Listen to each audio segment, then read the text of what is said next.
صاحبي المال بad joogtaan waxaan ahay Cabdullaahi Cabdi waxaan ka socdaa Radical LLC oo ah xafiis qareeno kuna takhasusay arrimaha socdaalka dalka Mareykanka kana howlgala guud ahaan Mareykanka sida la socotaanba December 2025 wasaaradda arrimaha dibadda iyo USAID labadooda waxay hirgeliyeen in hakad lagu sameeyo barnaamijkii ahaa DV 2026 sidoo kale bishan hadda aan ku jirno Janaayo waxaa dhaqan galay 2020keedii in la joojiyay 75 dal in visa la siiyo dadka ka soo jeeda dadkaas waxaa kamid ah dad badan oo visa yani loo tiri sugayay sidoo kale way saameynaysaa soo anigu waxayna kamid ah Soomaaliland dadkaas aan kamid nahay Radical LLC ma aaminsana in maamulka Trump si iskiisa inuu dacwo yani joojintan uu sameeyo meesha uga saari doono sidaa daraadeeda waxaan go'aansanay inaan dacwad kooxeed aan sameyno ama group lawsuit oo ka dhan ah maxaa la jiray joojinta lagu sameeyay DV 2026 selectees dacwadan gudaheeda waxaan ku doodi doonaa hadii la yiraahdo sharcinimada yani in mataqaana ay sharciyeysan ahayn joojinta lagu sameeyay DV 2026 iyo sidoo kale dadkan ka soo jeeda 75 kasdal anagoo ku doodi doonaa ama u doodi doona macaamiisheena ka qayb galay dacwadan waxaan ka codsan doonaa garsooraha in la baabi'iyo inuu baabi'iyo xaqkan ay qoseeyaan dacwadayaasheena yani dadka ka qayb galay dacwadan waxaan ka codsan doonaa in garsooraha inuu baabi'iyo joojinta lagu sameeyay sidoo kale waxaan ka codsan doonaa in garsooraha inuu ku amro dawladda inay go'aankan ka gaarto yani go'aan ka gaarto in dawladda in laga codsado ka hor September 3keeda 2026 oo xilgaas uu ku eegay DV 2026 sidoo kale inta waxaa dheer inaan weydiin doono sababta mataqaana DV 2027 dawladda ay ugu fashilantay in mataqaana la xareysto ama ay u joojisay ilaa ay u faahfaahin ugu bixin lahayd dacwadan waxaan ka xareyn doonaa ama aan u gudbin doonaa maxkamad federaal oo ku taala District Court of Columbia Washington DC dacwadan qofka iska yani ka qayb qaadanaya ama yani looga baahan inuu iska diiwaan geliyo ka hor 18 February 2026 Radical LLC dacwadu waxay gudbin doontaa Marso 14keeda 2026 haduu la yiraahdo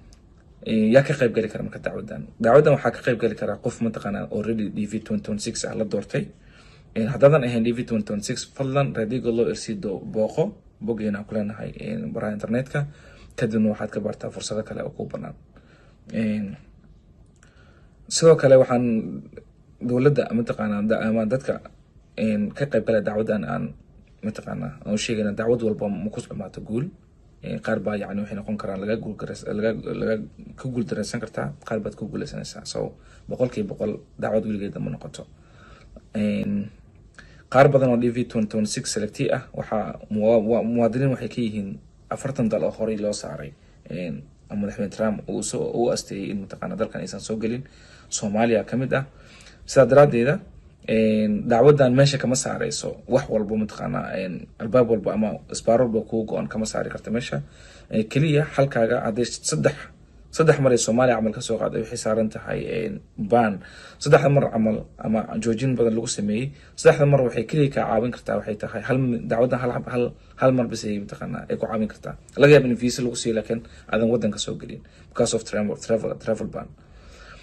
qarashaadka dacwadan kaaga baxay waxa weeyaan 2500 qof walba yani qoys ha ahaado ama qof kaliya ahaado 2500 kaaga bixisa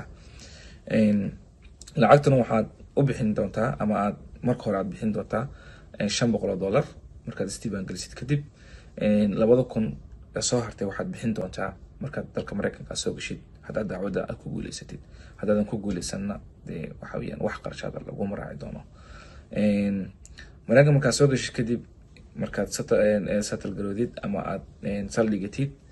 aad heshid green card kaagaagi shaqo bilowdid baad labadaas kun waxaad u bilaabi doontaa inaad u bixisid ayar 2500 and $250 bishiiba sidoo kale waxaa fiir gaar ah dhammaan ka qaybgalayaasha dacwadahan waxaa ku waajib ah inay bixiyaan lacagta dib loo dhigay like 2000 weeyaan 2000 waxa weeyaan marka Mareykanka soo gashid waxa qasab ku ah inaad bixisid markaan wadankan aad visa markaan ku soo saarno wadankan aad soo gashid sidee looga qayb qaataa يعني sideen isku diiwaan gelin karaa fadlan waxaad booqataa radicallc.com waxaadna arki doontaa ama aad heli doontaa meesha yani lagugu talgalay ama ugu munaasabsan inaad iska diiwaan gelisid aad baad u mahadsan tahay daawashada muuqaalka.